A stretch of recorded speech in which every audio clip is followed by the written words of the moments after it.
Best health packages up to 80% discount. Tirumala Diagnostics.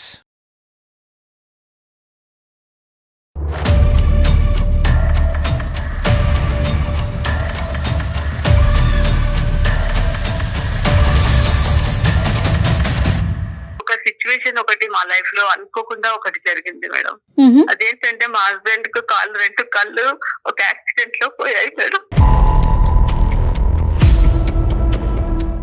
వాళ్ళు ఒకటి అడిగారు మేడం, అది ఎలా చెప్పాలో నాకు తెలియటం లేదు మేడం. వాళ్ళు అంటే ఎవరమ్మా? చెప్పండి, మాకు కొంతవరకు అర్థం అవుతుంది, కానీ మీరు విడమర్చి చెప్పండి.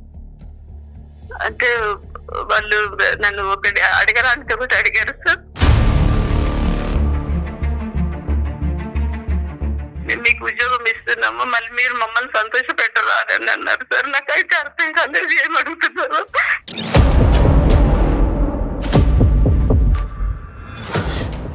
ఒక రగిలిపోతుందమ్మా కోపం. అసలే ఒక బాధలో ఉండి భర్తని ఆల్మోస్ట్ పోగొట్టుకుని అతను మంచం మీద పడి ఉండేటటువంటి ఒక స్త్రీ నుంచి ఒక వ్యక్తి ఇలాంటిది కోరాడు అంటే కనుక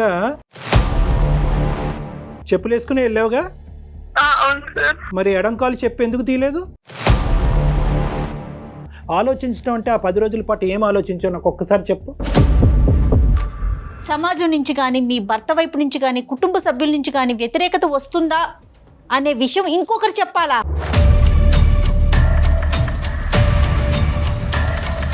లోపల ఉండేటటువంటి అంతరాత్మ ఈ రోజు కాదు రేపు అడుగుతుంది ప్రశ్నలు, నేను చంపేస్తుంది, ప్రశ్నలతో చంపేస్తుంది నీ అంతరాత్మ రేపొద్దు నిన్ను.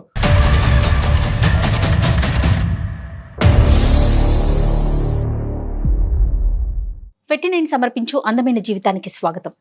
నమస్తే కళ్యాణ్ గారు. నమస్తే కళ్యాణ్ గారు, నిన్న ఒక మెయిల్ చూశానండి నేను. వీణాలత తన పేరు, బెంగళూరు నుంచి మెయిల్ చేసింది. తను మనకి ఆఫీస్లో ఒక భయంకరమైన స్టెప్ తీసుకోబోతోంది. తను ఏం చేయాలి అనే ఒక ఆలోచనలో, అంటే తను తీసుకునే నిర్ణయం కరెక్టా కాదా అనేది తనకు ఒక డౌట్ అనమాట. ఒకసారి మీతో మాట్లాడి, అంటే అది ఎంత పెద్ద నిర్ణయమో అర్థమవుతుంది మనం మాట్లాడితేనే. చెప్తుంటేనే భయం వేస్తుంది నిజంగా కళ్యాణ్ గారు. అంటే మనకి తెలుసు ఇలాంటివి ఉంటాయన్న ఒక ఐడియా ఉంది, కానీ అందమైన జీవితానికి ఒక లేఖ రాసి బహిరంగంగా, అంటే ఒక మెయిల్ పెట్టి తను మీ నిర్ణయం కోసం వెయిట్ చేస్తుంది అనమాట. సో డెఫినెట్ గా మీరు మాట్లాడాలి అని చెప్పేసి నేను వెంటనే తీసుకున్నాను కాల్. నెంబర్ ఉంది, కాల్ చేసేస్తానండి. వీణాలత అండి తన పేరు. ఎక్కడ వాళ్ళు మేడం? బెంగళూరు అండి. బెంగళూరు నుంచి చేసింది.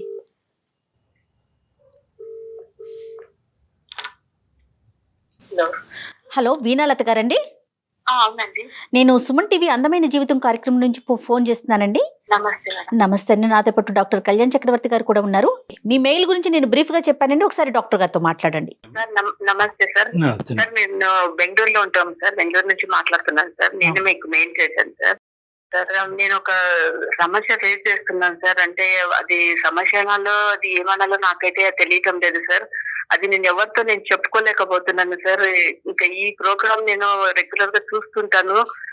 ఎందుకో సార్ నాకు ఇది షేర్ చేయాలి, దీని గురించి ఒక నిర్ణయం తీసుకోవటానికి నాకు ఇంకా ఎవరు నాకు తెలియటం లేదు సార్. ఎందుకంటే మా రిలేటివ్స్ కానీ ఎవరు కూడా నాకు సజెషన్ ఇచ్చే వాళ్ళు ఎవరు కూడా లేరు సార్. అందుకనేసి నేను కాల్ చేశాను సార్. దయచేసి కొంచెం వినడానికి నా కోసం కొంచెం టైం ఇవ్వండి సార్ ప్లీజ్. చెప్పండి అమ్మా వీణా గారు. చెప్పండి, మీ ప్రాబ్లం ఏంటి, అసలు ఏంటి, మీరు ఏం ఎక్స్పెక్ట్ చేస్తున్నారు, అసలు ఏం జరుగుతుంది? మేడం, మాది ఒక చిన్న ఫ్యామిలీ మేడం. నేను, హస్బెండ్, 2 పిల్లలు ఉంటాము. మేము మంచిగా మా ఫ్యామిలీ బాగా జరుగుతుంది. అంటే మా హస్బెండ్ కూడా మంచి ఉద్యోగం చేస్తున్నారు. బాగుండే వాళ్ళం మేడం. ఒక 2 years నుంచి చాలా కష్టాలు పడుతున్నాం మేడం. ఎందుకంటే ఒక సిచ్యువేషన్ ఒకటి మా లైఫ్ లో అనుకోకుండా ఒకటి జరిగింది మేడం. అదేంటంటే మా హస్బెండ్ కు రెండు కళ్ళు ఒక యాక్సిడెంట్ లో పోయాయి మేడం. అప్పుడు 2 years నుంచి ఆయన బెడ్ లోనే ఉన్నారు మేడం. ఆయనకు సరిగా ట్రీట్మెంట్ కూడా ఇప్పించలేకపోతున్నారు మేడం. ఎందుకంటే మేము ఫైనాన్షియల్లీ చాలా ఒక దిగజారిపోయిన స్థితిలో ఉన్నాం మేడం. ఎందుకంటే ఆయన మాత్రం సంపాదిస్తున్నారు. ఇప్పుడు సడన్ గా ఆయనకి ఇలా జరిగింది కదా, ఆయన బెడ్ లో ఉన్నారు. 2 పిల్లలు చూస్తే చిన్న వాళ్ళుగా ఉన్నారు మేడం. వాళ్ళు స్కూల్ కి వెళ్ళే పిల్లలు మేడం. నాకు ఎవరు కూడా సపోర్ట్ చేసే వాళ్ళు ఎవరు లేరు మేడం. మీ వయసు ఎంతమ్మా? పిల్లల వయసు ఎంత? మీ వారి వయసు ఎంత? ఎంతకాలం అయింది పెళ్ళి? సార్ మా వారి వయసు 41 సార్. మీదమ్మా? నాకు 34 ఉంది సార్. 34 పిల్లలమ్మా? పిల్లలు ఒకరు 12 సంవత్సరాలు ఒకరు ఉన్నారు సార్, ఇంకొకరు 14 ఇయర్స్ ఒకరు. ఓకే ఓకేనమ్మా. మీరు చాలా సంవత్సరాలు బట్టి బెంగళూరులోనే సెటిల్ అయ్యి ఉన్నారు.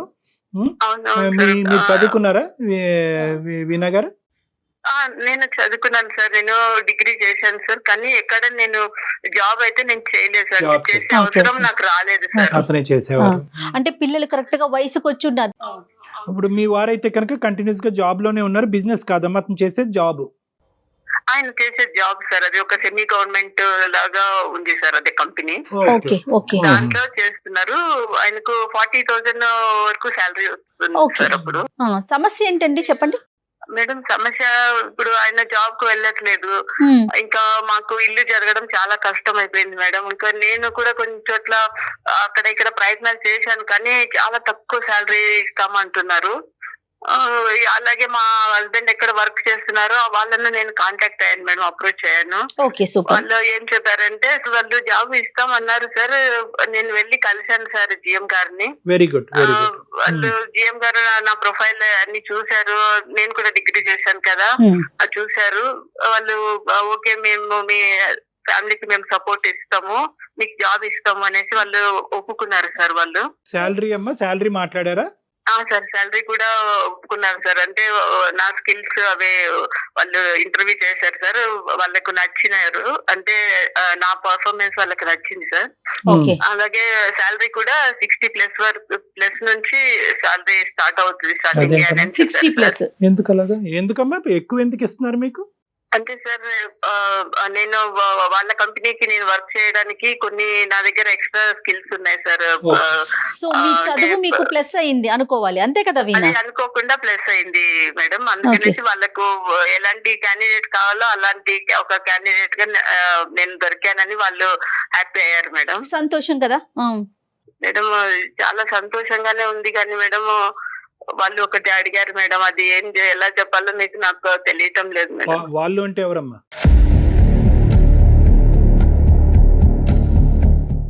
అదే మేనేజ్మెంట్ జిఎం గారు అండి. జిఎం గారు. ఓకే. ఏం అడిగారమ్మా? లంచం అడిగారా? లేదు సార్, లంచం ఏం అడగలేదు సార్, ఎందుకంటే మా దగ్గర డబ్బులు లేవు కదా సార్. వాళ్ళకి తెలుసు మేము చాలా ఫైనాన్షియల్లీ డౌన్ పొజిషన్ మాకు తెలుసు సార్. వాళ్ళు లంచం ఏం అడగలేదు సార్. వాళ్ళు సంకోచించకుండా చెప్పండి అమ్మా. అంటే సార్ అది ఎలా చెప్పాలో తెలియటం లేదు సార్. నేను ఏమో సార్, నేను మీకు ఎదురుగా అయితే నేను కనిపించాను కాబట్టి నేను చెప్పాలనేసి అనుకుంటున్నాను. చెప్పండి అమ్మా. మీరు పప్పులో కాలేజీకి ముందే చెప్పాలి, ఇలాంటి చెప్పుకుంటేనే ఇలాంటి సమస్యలకు పరిష్కారం. చెప్పండి, మాకు కొంతవరకు అర్థం అవుతుంది, కానీ మీరు విడమర్చి చెప్పండి. అంటే వాళ్ళు నన్ను ఒకటి అడగడానికి ఒకటి అడిగారు సార్.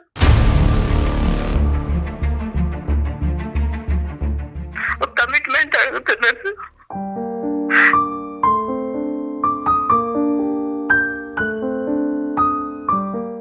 అతను మీకు ఇంతకు ముందు పరిచయం ఉందమ్మా? అంటే మీ హస్బెండ్ వర్క్ చేస్తున్నప్పుడు ఎప్పుడన్నా మీరు కనిపించారు అతనికి ఎక్కడన్నా ఫంక్షన్స్ లో గానీ ఏదన్నా? ఎప్పుడు చూడలేదు? లేదు సార్, నేనైతే ఎప్పుడు అంటే మా హస్బెండ్ కు సంబంధించి అక్కడ కంపెనీలకు వెళ్ళడాలి అలాగే నేను ఎప్పుడు వెళ్ళలేదు సార్. అంటే నేను ఫస్ట్ టైమే నేను వాళ్ళని మీట్ అయినాను సార్. అంటే జాబ్ విషయంలోనే నేను వాళ్ళని మీట్ అయినాను. ఇంతవరకు నేనైతే ఎప్పుడు చూడలేదు సార్ వాళ్ళని. అమ్మా అసలు లోపల నుంచి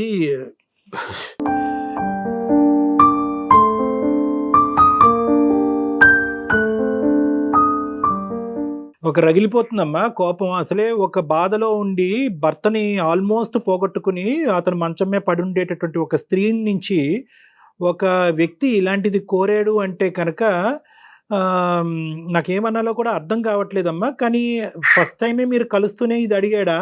నీకు జాబ్ ఇస్తున్నాను కాబట్టి నువ్వు నాకు ఇది చేయాలని డైరెక్ట్ గా అడిగేశాడా? లేదు సార్, ఫస్ట్ నేను వెళ్ళినప్పుడు నాతో మంచిగా మాట్లాడారు. మీకు జాబ్ ఇస్తున్నాము, ఇలాగే 60,000 మీకు శాలరీ ఉంటది అన్ని చెప్పారు సార్. నేను సంతోషంగా నేను ఇంటికి వచ్చేసి మా వారికి పిల్లలకు కూడా చెప్పాను సార్. వాళ్ళు కూడా చాలా హ్యాపీ అయ్యారు సార్. దేవుడు మనల్ని వదలలేదు, మనం ఇంకా హ్యాపీగా ఉంటాము అనేసి చాలా హ్యాపీ అయ్యారు సార్. తర్వాత మళ్ళీ కాల్ వచ్చింది సార్, ఒకసారి వచ్చి మీరు ఆఫీస్ కు కలవండి అనేసి. నేను మళ్ళీ ఆఫీస్ దగ్గరికి వెళ్ళాను సార్. మీ సర్టిఫికేట్ తీసుకొని రండి అన్నారు. తీసుకొని వెళ్ళాను సార్. తీసుకొని వెళ్ళినప్పుడు అప్పుడు ఆ టైంలో ఆయన చెప్పారు, మీకు ఉద్యోగం ఇస్తున్నాము, మళ్ళీ మీరు మమ్మల్ని సంతోష పెట్టరా అని అన్నారు సార్. నాకైతే అర్థం కాలేదు ఏం అడుగుతున్నారు.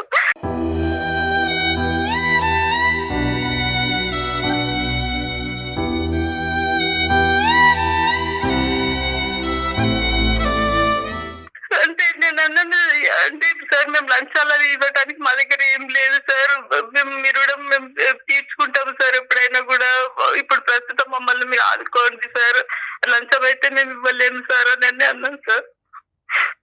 అంటే ఆయన అన్నాను, మేము లంచం అడగడం లేదు, ఒక కమిట్మెంట్ అడుగుతున్నాము, మీకు అర్థమైంది అనుకుంటాను అని చెప్పారు సార్.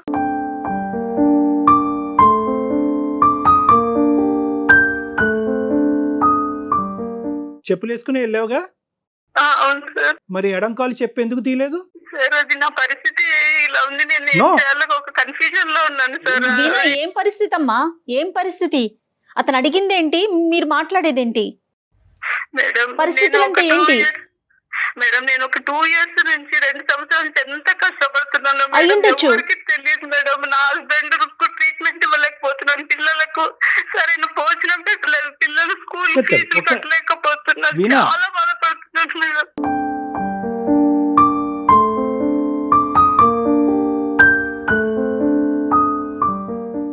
మీ డిసిజన్ మీ చేతిలోనే ఉంది, మీకు ఇష్టమైతేనే మీరు ఈ జాబ్ కూడా మీకు ఇష్టపూర్వకంగా మేము ఇస్తాము, లేకపోతే ఇంకా మీకంటే మంచి క్వాలిఫైడ్ ఉన్నటువంటి లేడీస్ వాళ్ళంతా రెడీగా ఉన్నారు, వాళ్ళకి వెళ్ళిపోతుంది, చూడండి ఆలోచించుకోండి మీ ఇష్టము, మేమైతే మాకు కావాల్సింది మేము చెప్పినాము, అది మీ పర్సనల్ మీరు ఆలోచించుకొని మీకు ఉద్యోగం కావాలంటే మీరు ఒక డేట్ మేము ఇస్తాము, ఆ డేట్ కు మీరు మా దగ్గరికి వచ్చేసేయాలి అని చెప్పారు మేడం.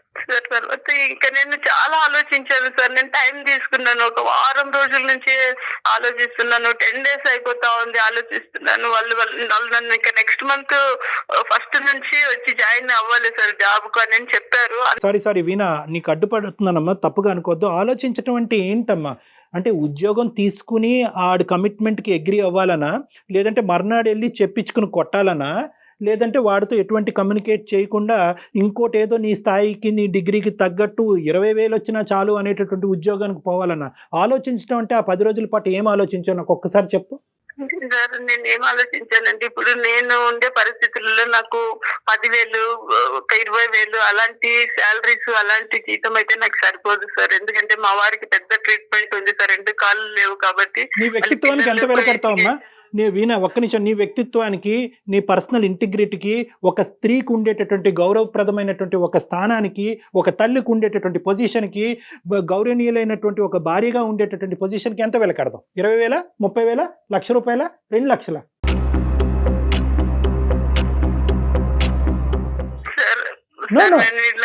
సార్ నేను ఒక మాట అంటాను సార్, మీరు పెద్దవాళ్ళు సార్, మీకు అన్ని నాలెడ్జ్ ఉంది సార్, మీరు నన్ను తప్పుగా అర్థం చేసుకోవచ్చు. చాలా ఇలా జరుగుతున్నాయి సార్, అయితే చాలా మంది నాలాగా చెప్పుకోలేకపోతున్నారు, నేను అయితే చెప్తున్నాను సార్ మీకు. వీణా 1,00,000 మంది మా దగ్గరికి రాలేదు, మా దగ్గరకు వచ్చినటువంటి ఆ 1,00,000 మందిలో ఒక స్త్రీ వీణా అనేటటువంటి వ్యక్తిని వచ్చినప్పుడు ఆ అమ్మాయి యొక్క అమాయకత్వం లేదంటే ఇమోషన్స్ లో తీసుకునేటటువంటి నిర్ణయాన్ని కడిగి పారేయవలసినటువంటి బాధ్యత మా మీద ఉంది. కాబట్టి నేను నీతో ఇంత గట్టిగా మాట్లాడుతున్నాను. 10 రోజుల పాటు ఆలోచించిన వీణా ఏ నిర్ణయం తీసుకున్నది చెప్పండి. సార్ నేను చెప్తున్నాను సార్, మీరు సార్ నన్ను ఎలాగ అనుకుంటారో, నేను ఒక చెడ్డదాన్ని అనుకుంటారో, ఏమనుకుంటారో మరి నాకైతే తెలియదు సార్. నేనైతే నా కుటుంబం కోసం చేయాలనుకుంటున్నాను సార్. నా కుటుంబం, నా భర్త మమ్మల్ని ఎంతగానో ప్రేమించిన మా భర్త ఈ రోజు మంచంలో ఉన్నాడు, ఆయన చూసుకోవాల్సిన బాధ్యత నాకుంది సార్. అమ్మ నీ గురించి ఏమనుకుంటాం అనేటటువంటి మ్యాటర్ తీసి పక్కన పెట్టండి. మీరు తీసుకున్న నిర్ణయం ఏంటో ఒకసారి చెప్పండి. అవిటితనంతో బాధపడుతున్న నీ భర్త నీ గురించి ఏమనుకుంటాడనేది తర్వాత సబ్జెక్టు. నువ్వు ఏం నిర్ణయం తీసుకున్నావు, ఎందుకు తీసుకున్నావు? దానికి ఒప్పుకోవాలనేసి నిర్ణయం తీసేసుకున్నాను.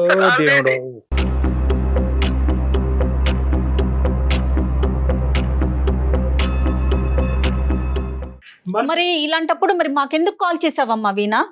మెయిల్ ఎందుకు పెట్టారు మీరు? అంటే మీరు చేసేదాన్ని ప్రోత్సహించాలని చేశారా? ఓకే అమ్మా, వెరీ గుడ్, కంగ్రాట్స్ అని చెప్పేసి డాక్టర్ గారు నేను చెప్తాను అనుకున్నారా?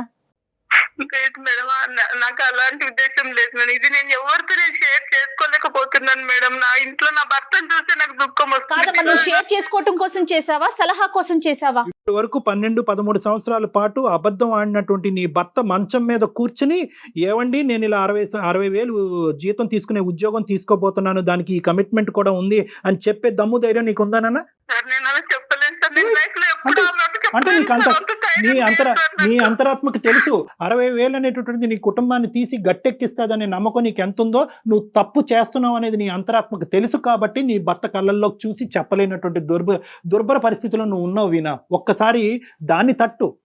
బయట సూపర్ఫిషియల్గా మాట్లాడేటటువంటి కనిపించేటటువంటి ఈ బాధలను కాదు, లోపల ఉండేటటువంటి అంతరాత్మ ఈ రోజు కాదు రేపు అడుగుతుంది ప్రశ్నలు, నిన్ను చంపేస్తుంది, ప్రశ్నలతో చంపేస్తుంది నీ అంతరాత్మ. రేపొద్దు నిన్ను పడుకోనివ్వదు, తిన్నివ్వదు, ఒక తల్లి పాత్రలో ఒక భార్య పాత్రలో కూర్చునే స్థానాన్ని నీకెవ్వదు.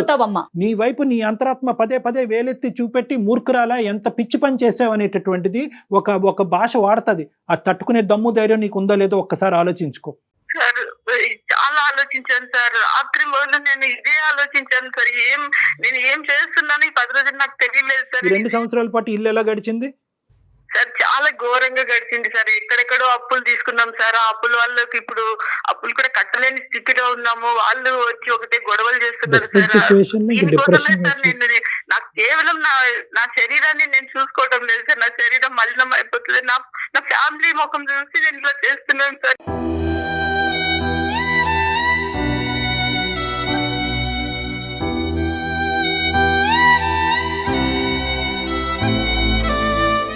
నేనైతే ఇది నా రిలేటివ్స్ కు ఎవరికి, నా ఫ్రెండ్స్ కి ఎవరికి చెప్పలేవు. చెప్పేటటువంటి పరిస్థితి కాదు, చెప్పగలిగేటటువంటి సమాజంలో మనం లేము, చెప్పేటటువంటి వ్యక్తిత్వం నీది కాదు కాబట్టి చెప్పలేవు, అది మనకు తెలుసు. That is a different story. కానీ ఈరోజు నా కుటుంబం గురించి నా పిల్లలు నా భర్త గురించి అంటున్నావు కదా, రేపొద్దున వాళ్ళే చీకొట్టే పరిస్థితి వస్తే కనుక తట్టుకోగలవా? కేవలం డబ్బులు ఒకటేనా ఇక్కడ సమస్య? అప్పులు తీర్చడం ఒకటేనా ఇక్కడ సమస్య? ఈ డబ్బులు కావాలి, అప్పులు తీర్చాలి అనేటటువంటి దారి ఇది ఒకటేనా దారి? ఒళ్ళు అమ్ముకుంటేనేనా? సారీ ఇలా మాట్లాడుతున్నాను, తప్పుగా అనుకోకండి. ఈరోజు మీ శరీరాన్ని పణంగా పెట్టారు మీరు అక్కడ. మీ శరీరాన్ని, మీ వ్యక్తిత్వాన్ని, మీ ఇంటిగ్రిటీని, మీ గౌరవాన్ని, మీ కుటుంబ ప్రతిష్టని, పరువుని అన్నిటిని ఈరోజు పణంగా పెట్టారు. ఇంకో సంవత్సరం అయినా పస్తులు ఉండొచ్చేమో కానీ దయచేసి ఇటువంటి నిర్ణయానికైతే మాత్రం రాకండి అమ్మా. చాలా బాధగా ఉంది, గుండె రగిలిపోతుంది. దానికి పైపెచ్చు 10 రోజులు ఆలోచించేశానండి, 11వ రోజు నిర్ణయం తీసేసుకున్నానండి. అయినా కానీ మీకు ఒకసారి చెప్పాలి కదా, ఎవరికి చెప్పుకోలేదు కాబట్టి మీకు చెప్పుకున్నాను. మా కళ్ళల్లో నీ పరువు ఏంటి అనేది ఇంపార్టెంట్ కాదమ్మా. రేపొద్దున మీ పిల్లలు, మీ భర్త మిమ్మల్ని ఎలా చూడబోతున్నారు అనేటటువంటిది మోస్ట్ ఇంపార్టెంట్ ఆస్పెక్ట్ ఈరోజు ఇక్కడ. నిర్ణయం తీసుకున్న తర్వాత మా దగ్గరికి రావటం ఏంటమ్మా? ఎందుకు తీసుకున్నారు అలాంటి నిర్ణయం? మీ తల్లిదండ్రులు ఎందుకు నిన్ను కని పెంచి పెద్ద చేసి ఒక గౌరవప్రదమైనటువంటి ఒక ఇంట్లోకి ఎందుకు పంపించారు? ఎందుకు వెనక ముందు ఎందుకు ఆలోచించట్లేదు మీరు? బహుశా మీరు ఏమైనా డిప్రెషన్లో ఉన్నారా? ఒక భావోద్రేకంలో ఉన్నారా? ఆలోచన శైలి కోల్పోయారా? మీ ప్రశ్న మీరే అడుక్కుని మీ సమాధానం మీరే చెప్పుకుంటున్నారా? నేను ఈ నిర్ణయం నేను తీసుకున్నాను సార్. తీసుకోవడం వల్ల ఒకవేళ ఫ్యూచర్ లో నాకు ఇంకా ఏదైనా నాకు ఎఫెక్ట్ జరుగుతుందా, నా పిల్లల పైన ఇది ఏదైనా ప్రభావం చూపిస్తుందా, ఇది నాకు ఆలోచన చాలా ఎక్కువ అయిపోయింది మేడం. ఏం చేయాలి? వినగారు ఒక్కసారి వినండి. ఆ విషయం ఇంకొకరు చెప్పాలా అండి? ఫ్యూచర్లో ఏదైనా ఎఫెక్ట్ అవుతుందా? పిల్లల వైపు నుంచి ఏదైనా వ్యతిరేకత వస్తుందా? సమాజం నుంచి కానీ, మీ భర్త వైపు నుంచి కానీ, కుటుంబ సభ్యుల నుంచి కానీ వ్యతిరేకత వస్తుందా అనే విషయం ఇంకొకరు చెప్పాలా? ఎవరు అక్కర్లేదమ్మా. మీరు ఒక 3వ వ్యక్తి స్థానంలో నిలబడి మీ అక్కో, మీ చెల్లో, మీ తల్లో, మీ బెస్ట్ ఫ్రెండ్ ఈ పని చేసేటట్టయితే కనుక మీరు యాక్సెప్ట్ చేస్తారా? మీరేం చెప్తారు? సార్ ఇప్పుడు నేను కరోనా టైం కంటే కొంచెం ముందు మా హస్బెండ్ కు యాక్సిడెంట్ జరిగింది సార్. తర్వాత నుంచి కరోనా స్టార్ట్ అయింది. అప్పుడు ఆ టైంలో కరోనా టైంలో సిచ్యువేషన్స్ టీవీలో ఇవన్నీ చాలా చూసాం సార్. అంటే చనిపోతే ఆ శవాలను తీసుకెళ్లి వాటర్ లో పడేయడము, అంటే వాళ్ళని దహన సంస్కారాలు చేయకుండా, ఇంట్లో వాళ్ళని చూడకుండా, ఇవన్నీ చూసినప్పుడు సార్ నాకేమనిపించిందంటే ఈ శరీరము చనిపోయిన తర్వాత దీనికి ఒక 1 రూపీ కూడా వాల్యూ లేదు కదా. కనీసం బట్టలు కూడా కడతారో లేదో తెలియదు కదా మనకైతే. ఆ కరోనా టైంలో ఎంతో మంది చనిపోయారు డాక్టర్ గారు, మీకు తెలుసు కదా. ఎంతో మంది ఎలాగ పడేశారు, వాళ్ళ ఫ్యామిలీలకు కూడా చూడలేని ఫ్యామిలీ కూడా వెళ్ళి చూడలేకపోయారు కదా. ఇలాంటి శరీరం కోసం నేను ఎందుకు ఇంతగా బాధపడాలి? ఈ శరీరం అమ్మా ఒకరోజు అక్కడ పోయేదే శరీరాలు కదా. పోయినాయి, కానీ శరీరాలు పోయినాయి, శరీరాలు చాలా కొట్టుకుపోయినాయి, చాలా మంది చనిపోయారు, దిక్కులేనటువంటి చావులు చాలా మంది చచ్చిపోయారు. కానీ వ్యక్తిత్వాన్ని, ఆలోచన శైలిని, కుటుంబ పరువుల్ని తాకట్టు పెట్టుకునేటటువంటి పరిస్థితి ఎవరికి రాలేదమ్మా. అది డిఫరెంట్ స్టోరీ. నువ్వు అనవసరంగా ఎక్కువ ఆలోచించి కన్ఫ్యూజ్ అవుతున్నావు. మీ వ్యక్తిత్వం ఇంపార్టెంట్. ఇదే శరీరాన్ని మీరు ఎప్పుడూ అమ్మేసుకుని ఉండేవచ్చు. కాదు కళ్యాణ్ గారు, ఇప్పుడు తను తీసుకున్న నిర్ణయానికి మిగతా అన్నిటిని ఆపాదించుకొని ఇది కరెక్టే అని తనకు తాను స్వాంతన పొందుతున్నట్లు అనిపిస్తోంది నాకు. ఇప్పుడు మీ లోపల, అవును మేడం, ఇప్పుడు ఏమవుతుంది అంటే కనుక మీ లోపల ఒక డిఫెన్స్ మెకానిజం ఉందమ్మా. అదే ఈరోజు మాకు ఫోన్ చేయించింది. పచ్చిగా చెప్పాలి అంటే మీ లోపల ఉండేటటువంటి అంతరాత్మ, ఇన్నర్ కాన్షియస్ ఏదైతే ఉందో, సిక్స్త్ సెన్స్ అంటూ ఉంటారు కదా, అది చేసింది. మీరు చేయలేదు ఫోన్. ఇది అతను ఎవరైతే మీ జిఎం ఉన్నాడో ఆ మహానుభావుడు, వాడికి ఒక నమస్కారం అమ్మా. చాలా మందికి నమస్కారాలు పెట్టాలి. అలా అయితే మీరు అలా కాదు. మీరు ఇప్పుడు వాడు ఎవడైతే ఉన్నాడో ఈ 2 సంవత్సరాల పాటు మీ భర్త లేనటువంటి స్థానాన్ని భర్తీ చేయటం గురించి ఎంతమందికో చేపలకు ఎరేసినట్టుగా ఎరేసాడు. చాలా మందికి ఎరేసాడు. కానీ ఈ ఎరలో పడేటటువంటి వాళ్ళు ఎలాంటి వాళ్ళు అంటే కనుక, ఏ స్త్రీ కూడా కావాలని చెప్పి తన యొక్క శరీరాన్ని వెళ్ళి అక్కడ తాకట్టు పెట్టదమ్మా. మీలాంటి డెస్పరేట్గా దిక్కుతోచనటువంటి పొజిషన్లో, డిప్రెషన్లో ఉండి ముందు నుయ్యి వెనకతలు గొయ్యి ఉండేటటువంటి మీలాంటి స్త్రీలు పడేటటువంటి ఎర, మీలాంటి వాళ్ళు పడేటటువంటి దాంట్లోనే అతను ఒక వల పనుకుని అక్కడ కూర్చున్నాడు. నువ్వు వెళ్ళి అందులో పడ్డావు. కాబట్టి నిన్నేం చేశాడంటే రోడ్ బ్లాక్ చేశాడు, శాండ్విచ్ చేశాడు. నువ్వు కాకపోతే వేరే అమ్మాయి వస్తుంది, ఈ అమ్మాయి కాకపోతే వేరే అమ్మాయి వస్తుంది అంటే ఏంటి, మిమ్మల్ని సైకలాజికల్గా ఎలా మారుస్తున్నాడు అంటే కనుక, శరీరం అప్పచెప్పేటటువంటి వాళ్ళలో లిస్ట్లో నువ్వు ఒక్కదానివే లేవు, చాలామంది ఉన్నారు. సో వాళ్ళందరూ చేయగా నువ్వు తప్పు చేయడంలో తప్పు లేదు, నీ కుటుంబాన్ని నువ్వు చేస్తున్నావు అనేటటువంటిది ఒక గిల్ట్ ఫీలింగ్ నీలో రెచ్చగొట్టేటటువంటి ప్రయత్నం చేశాడు. సో అందులో నువ్వు పడ్డావు. ఇక్కడ ఇలాంటి మగాళ్ళు లేకుండా ఉండేటటువంటి ప్రపంచాన్ని నువ్వు ఊహించుకోవటం కష్టం. కానీ అట్లీస్ట్ నీ సెన్సిబిలిటీ ఉపయోగించు. ఈ 60,000 వస్తున్నాయి, ఫైనాన్షియల్గా నా కుటుంబం సేఫ్ గార్డ్ అవుతుంది, పిల్లల ఫీజులు కడతాను, భర్తను చూసుకోగలను అనేటటువంటిది ఒక పరిధి. ఇది కాపాడుకున్న తర్వాత ఇంకా జీవితంలో విలువైనటువంటి ఇంకో పెద్ద అంశం ఏదన్నా పోతుందా అనేటటువంటి ఆలోచనతో ఒక్క అడుగు ముందుకేసి ఆలోచించమని చెప్తున్నాను, నేను విన్నపించుకుంటున్నాను. వీణా, మీరు తీసేసుకున్న నిర్ణయానికి రకరకాల కారణాలని ఆపాదించుకుంటున్నారు వీణా. మేడం నేను ఒక్కటే చెప్పదలుచుకున్నాను మేడం, నా స్థానంలో వేరే స్త్రీ ఉంటే కింద మేడం ఎప్పుడో ఒక 3 years ముందుగానే ఆయనను వదిలేసి, ఫ్యామిలీని వదిలేసి తన సుఖం తను చూసుకొని వెళ్ళిపోతుంది మేడం. నేనైతే త్యాగం చేసి నా భర్తను కాపాడుకోవాలి, నా బిడ్డను చదివించుకోవాలని చేస్తున్నాను మేడం. నాకు ఎన్నో అప్పులు బాధలు మేడం. ఎవరు తీరుస్తారు మేడం? అందరు చెప్తారు మేడం, మంచిగా చెప్తారు మేడం. మేడం నేను మిమ్మల్ని తప్పుగా నేను చెప్పడం లేదు మేడం. వేరే వాళ్ళు కూడా ఎవరైనా కూడా నాకు ఇలాగే చెప్తారు మేడం. కానీ వాళ్ళు ఎవరు నా సమస్యలు తీర్చలేరు కదా మేడం. నాకు లైఫ్ లాంగ్ ఎవరు చెయ్యరు కదా మేడం. మీరే ఆలోచించండి. నువ్వు ఏ స్త్రీ గురించి మాట్లాడుతున్నావు నాకు అర్థం కావట్లేదు వీణా. నువ్వు ఏ XYZ స్త్రీ గురించి మాట్లాడుతున్నావు నాకు అర్థం కాలేదు. కానీ ఇటువంటి పరిస్థితుల్లో ఉండే ఏ స్త్రీ అయినా కూడా చాలా మంది స్త్రీలు ఉన్నారు సార్, చాలా మంది ఉన్నారు సార్. అయితే వాళ్ళు బయటికి రాలేకపోతున్నారు సార్, ఇరుక్కుపోయినారు సార్. వాళ్ళ ఫ్యామిలీలో, సొసైటీలో ఇరుక్కుపోయి ఏం చాలా తెలియక బాధపడుతున్నారు సార్. బయట ఇలాంటి చోళలు చెప్పుకోలేరు సార్. నేను ధైర్యం చేసి ముందుకు వచ్చినాను సార్, ఎందుకంటే నాకు మీ సలహా కావాలని తెలుసు సార్. నేను తీసుకొని వచ్చాను సార్. నిజంగా నాకు అనిపించడం లేదు సార్. నాన్న నీ మీద మేము కోప్పడట్లేదు, నీ మీద మేమే కక్ష తీర్చుకోవట్లేదు. నువ్వంటే మాకు ఇప్పటికీ కూడా బాధగా ఉంది. నువ్వు అనుభవించేటటువంటి పరిస్థితుల మీద మాకు సానుభూతిగా ఉంది. నువ్వు ఎక్కడ వెళ్ళి ఆ తప్పు చేసేస్తావు అనేటటువంటి భయంతో ఈరోజు మేము ఇలా ఇమోషనల్గా మాట్లాడుతున్నావు. నీ కనువిప్పు కలగటం గురించి, నీ ఆలోచన శైలిని తట్టి లేపటం గురించి మాట్లాడేటటువంటి ప్రయత్నమే కానీ నీ మీద మాకు ఎటువంటి వ్యతిరేకత లేదు. నువ్వు మాకు చెప్పినందుకు థ్యాంక్ యూ.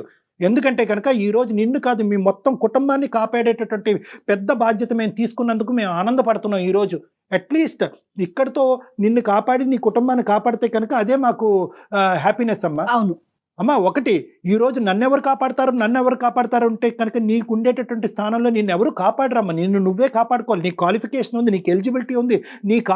నీ క్వాలిఫికేషన్ చూసి ఆ జిఎం గాడు కళ్ళు బైర్లు గమ్మి నీ 40,000 కాస్త 60,000 చేశాడు. ఇంకో చోట రాదా 40,000 జీతంతో? నీకు ఎన్ని ప్రయత్నాలు చేసావు ఈ 2 సంవత్సరాలతో? ఎన్ని అప్లికేషన్స్ పెట్టావు? ఎన్ని ఇంటర్వ్యూస్ అటెండ్ అయ్యావు? 10,000 కంటే ఎక్కువ ఇవ్వమంటున్నారు సార్. అమ్మా 10,000 అమ్మా నో తల్లి, నో 10,000. భర్త ఉద్యోగం సార్, దీన్ని నేను ఎలా వదులుకోగలను? నువ్వు 40,000 ఫిగర్ చూసి ఒకేసారి 60,000 చూసేటప్పటికి నీ కళ్ళు బయర్లు గమని. నువ్వు ఏదో ఒక కొత్త ప్రపంచాన్ని చూడటం మొదలుపెట్టావు. ఇదేంటి ఒక లాటరీ టికెట్, ఒక బోనస్ తగిలినట్టుగా నువ్వు ఫీల్ అవుతున్నావు. కాబట్టి నీకు 60 నీకు నీకు మంచంలో ఉన్న నా భర్తను, నా బిడ్డలను, మీరు నా ఫ్యామిలీని, నా ఇండ్లను చూస్తే మీరు అంటారు సార్ వీణా మీరు తీసుకున్న నిర్ణయం కరెక్ట్ అని మీరు అంటారు సార్. నా పరిస్థితి ఘోరంగా ఉంది సార్. వాడక కూడా కట్టలేని పరిస్థితిలో. నా పీక మీద కత్తి పెట్టినా నేను చెప్పనమ్మా అది కరెక్ట్ డెసిషన్ అని చెప్పి. నా పీక మీద కత్తి పెట్టినా కూడా నువ్వు తీసుకున్న డెసిషన్ కరెక్ట్ అని చెప్పట్లేదు. ఎందుకంటే దుర్భర పరిస్థితి నీకు ఉంది, నేను అది కాదనట్లేదు. అది నీ బాధ మాకు లేదు కాబట్టి ఈ స్థానంలో కూర్చొని మేము బిగ్గరగా గట్టిగా మాట్లాడుతున్నావు. నువ్వు చూసేటటువంటి వాళ్ళు చాలా మంది అనుకోవచ్చు. But at the end of the day అమ్మ నీకు పరిష్కారం లేదు అని కాదమ్మా. నేను చెప్పేది ఒక 2 నిమిషాలు విను. నీ ఫిక్స్డ్ ఐడియాతో నువ్వు మాట్లాడేటట్టయితే కనుక నీ మాటలోనే ఇంకా కొట్టుకుపోతూ ఉంటావు. నువ్వు చాలా ఫిక్స్ అయిపోయి అందులోకి ఏదో విధంగా దూరిపోవాలి. నెక్స్ట్ మంత్ 60,000 శాలరీ తీసేసుకుని అప్పులు వాళ్ళని అందరికీ కట్టేసి వాళ్ళని దూరం పెట్టేసేయాలి అనేటటువంటి ఫిక్స్డ్ ఐడియాతో మాట్లాడితే ఇంకా నువ్వు ఎంతమందిని నా ప్రపంచాన్ని మొత్తాన్ని కూడా నీ యొక్క ఆలోచన కన్విన్స్ చేసేది మమ్మల్ని కాదు, నీ మనస్సాక్షిని కన్విన్స్ చేసుకో. నేను మళ్ళీ చెప్తున్నాను, అది రేపొద్దున నీ పిల్లలతో సహా నీ భర్తతో సహా ఎంతో కాలం కూడా ఈ గిల్ట్లో నువ్వు ఇది సీక్రెట్ కింద దాయలేవమ్మా. ఏదో రోజు నీ మనసు విప్పి మాట్లాడుతూ ఇంకోళ్ళ ద్వారానో ఇంకో విధంగానో వాళ్ళకి తెలుస్తుంది. అప్పుడు నీ పరిస్థితి ఏంటి అనేటటువంటిది ఆ మెత్తెక్కి కూడా ఆలోచించు. నేనేమనుకుంటున్నాను సార్, ఇలాంటి పరిస్థితి ఒక రోజు ఒకవేళ వస్తే వాళ్ళు నన్ను తప్పకుండా అర్థం చేసుకుంటారు. కుటుంబం కోసము, మా కోసము, మా తల్లి అర్థం చేసుకోరమ్మా. ఎవరు ఒప్పుకుంటారమ్మా? అమ్మ నువ్వు ఇల్లు ఒళ్ళు శరీరాన్ని అంతా అమ్ముకుని మమ్మల్ని కాపాడినందుకు నువ్వు దేవతమ్మ అని చెప్పి నీ కాళ్ళ మీద పడి పూజిస్తారనుకున్నావు మహాతల్లి? నిన్ను ఏం మాట్లాడుతున్నావు అమ్మ నువ్వు? సార్ వాళ్ళు ఒకవేళ సరే సార్ మీరు అన్నట్టు వాళ్ళు నన్ను యాక్సెప్ట్ చేయకపోయినా పర్వాలేదు సార్. వాళ్ళ కోసం త్యాగం చేస్తారా? నా కుటుంబం కోసం చేసినాను అనేసి వీణ ఒకటి, నీ బాధ నాకు పూర్తిగా అర్థమైంది. నీకు ఉండేటటువంటి ఏ విధంగా ఎంత బాధని ఎంత శోకాన్ని నువ్వు అనుభవిస్తే కనుక ఈరోజు ఇక్కడి వరకు దిగజారిపోయి నువ్వు మాట్లాడుతున్నావు అన్నది మాకు అర్థమవుతుంది. కానీ ఒక్కసారి నా మాట విను. ఈరోజు నువ్వేమంటున్నావు, జాబులు వస్తున్నాయండి కానీ ఏదో ఆ 10,000 20,000కి వస్తున్నాయి, ఆ 10,000 20,000తో నేను ఎలా అండి సర్దుకుపోను అనేటటువంటి మాట నువ్వు అంటున్నావు. కానీ ఇక్కడ చాలా ఇంపార్టెంట్ పాయింట్ ఏంటంటే ఆ 20,000 ఈరోజు మాకు 20 లక్షల్లా కనిపిస్తుందమ్మా. నీ 60,000 కంటే, నీ 60,000 కంటే కనుక ఆ 20,000 నీ వ్యక్తిత్వాన్ని, నీ జీవితాన్ని, నీ ప్రపంచాన్ని, నీ లోకాన్ని కాపాడేటటువంటి 20,000. ఆ 20,000 అలా కాపాడుకుంటూ పోతే ఆ ఎక్స్పీరియన్స్ ఉపయోగించుకుంటే కనుక ఒక 6 నెలల తర్వాత వేరే చోట అప్లై చేస్తే 30,000 వస్తుందమ్మా. మేము ప్రపంచాన్ని చూసామమ్మా. ఒకేసారి 30,000ని కాపాడుకుంటూ ఒక 2-3 కోర్సులు చేసుకుంటూ నీ కరికులం బయటని కొద్ది బిల్డప్ చేసుకుంటే 40,000 వస్తాయమ్మా. తర్వాత 60,000 వస్తాయమ్మా.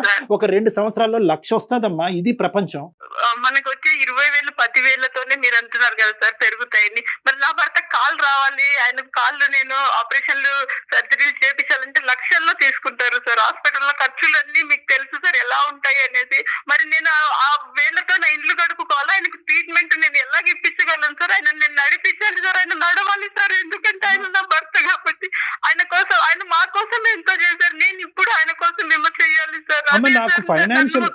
చెడ్డదాన్ని మీరు అన్నా పర్లేదు, నేను అనట్లేదమ్మా, నువ్వు చెడ్డదనం అని అనట్లేదు, నువ్వు అమాయకురాలు, ఇది పిచ్చితనం అని ఇందాక నుంచి అందుకే అంటున్నాను. నిన్ను బ్యాడ్ అనట్లేదు, మ్యాడ్ అంటున్నాను. నీకు తెలియట్లే నువ్వు చేసేటటువంటి నీ ఆలోచన తెలియదు. ఒకటమ్మా, ఫైనాన్షియల్ డిమాండ్ బట్టి దిగజారిపోయేటటువంటి దుస్థితికి మన సమాజం ఇంకా పోలేదమ్మా. క్యాన్సర్ ఉందనో, కుంటితనం ఉందనో, అవిటితనం ఉందో అని చెప్పి స్త్రీలు వాళ్ళ యొక్క శరీరాన్ని అమ్ముకోవటం మొదలు పెడితే కనుక మన భూమాత మనల్ని క్షమించదమ్మా. దయచేసి కాసేపు కూల్గా ఉండి ఆలోచించడానికి ట్రై చేయి.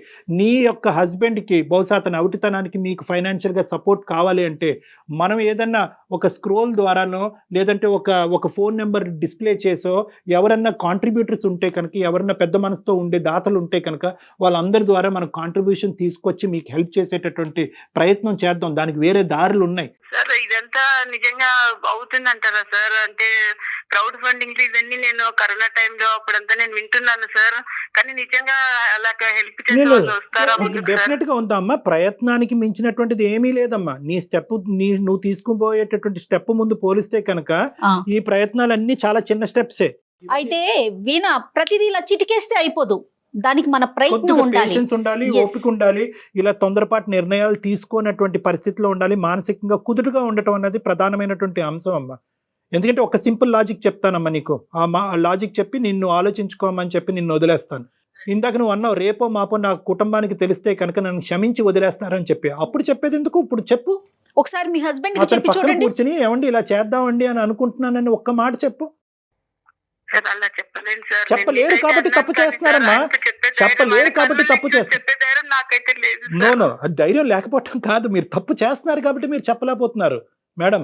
అది నా వేలో రైట్ కావచ్చు, కానీ మా హస్బెండ్ వేలో అది తప్పని ఆయన అనుకోవచ్చు కదా సార్. తప్పని అనుకున్నప్పుడు that story ends there, full stop పెట్టండి. ఎందుకంటే ఇది కుటుంబానికి సంబంధించినటువంటి వ్యవహారం. కేవలం వీణ 600 అయినా 106 అయినా ఏదో విధంగా డబ్బులు తెచ్చేయమని చెప్పి ఎవరు మాట్లాడట్లేదు ఈ రోజు. ఇక్కడ డబ్బులు ఎంత అవసరమో దానికంటే 100 రెట్లు పరువు అనేటటువంటిది అవసరం అని భావించే కుటుంబం ఇది, అది మర్చిపోవద్దు. అవును సార్. Go for salary. నేను చెప్పినటువంటి ప్రిన్సిపల్, తక్కువ శాలరీ అన్న స్టార్ట్ చేయండి అమ్మా. కోర్సెస్ డెవలప్ చేసుకోండి, కరికులం బయట బిల్డ్ చేసుకోండి, మళ్ళీ రీఅప్లై చేసుకోండి. విపరీతంగా పెరిగిందమ్మా ప్రైవేట్ ఎంప్లాయ్మెంట్, భయంకరంగా పెరిగింది. గవర్నమెంట్ జాబ్స్ వస్తున్నాయో లేదో నాకైతే తెలియదు, కానీ ఎంప్లాయ్మెంట్ ఆపర్చునిటీస్ బాగా పెరిగినాయి. పోస్ట్ కోవిడ్ అంతా నాశనం అయిపోద్ది అనుకున్నారు ప్రపంచం అంతా, ఆపర్చునిటీస్ పెరిగినాయి, నిరుద్యోగం అనేది తగ్గింది ప్రైవేట్గా. కానీ ఎటొచ్చి ఏంటంటే స్టార్ట్లో గోస్లో ఒకేసారి నాకు అప్పులు ఎక్కువ ఉన్నాయి కాబట్టి ₹1,00,000 జీతం కావాలి అంటే అవ్వదు. 20,000 సంపాదించండి, కొద్దిగా అప్పులు తీర్చండి, 30,000 సంపాదించండి, అక్కడ అప్పులు తీర్చండి. ఏమైనా ప్రైవేట్ అప్పులు ఉంటాయి కనుక ఈ పే స్లిప్స్తో వెళ్ళి ఏదైనా ఒక బ్యాంక్ లోన్ తీసుకుని ఆ బ్యాంక్ లోన్ ద్వారా ఫస్ట్ ఈ ప్రైవేట్ లోన్స్ ఇష్టానుసారం వడ్డీలు వసూలు చేసి ఈ ప్రైవేట్ లోన్స్ క్లియర్ చేసుకోండి. ఈ విధంగా ఆలోచించండి. లేదంటే నా దగ్గరకు రండి, వచ్చి ఒకసారి మాట్లాడుకుందాం. హైదరాబాద్ ఒకసారి రండి వీణా, మీరు ఒకసారి డాక్టర్ గారితో కూర్చుందరు కానీ డాక్టర్ గారు మాట్లాడతారు మీతో పర్సనల్ గా. అదే మేడం, దీని గురించి ఏం చేయాలో తెలియకనే నేను మేడం మీ దగ్గరికి చూసారు. Very good. మెయిల్ పంపించినాను మేడం. అంటే ఇట్లా ఏదైనా సలహా నాకు ఇస్తారేమో అనే ఉద్దేశంతోనే పెట్టాను మేడం. గుడ్ లక్ అమ్మా, ఆలోచించుకుని ఒకసారి వచ్చి డైరెక్ట్ కలమ్మా. ఈ లోపల జయ గారు క్రౌడ్ ఫండింగ్ గురించి కూడా మేనేజ్మెంట్ తో మాట్లాడి ఆలోచిస్తారు. మీ నంబర్ ఏదైతే స్క్రోల్ చేయగలమో చూద్దాము.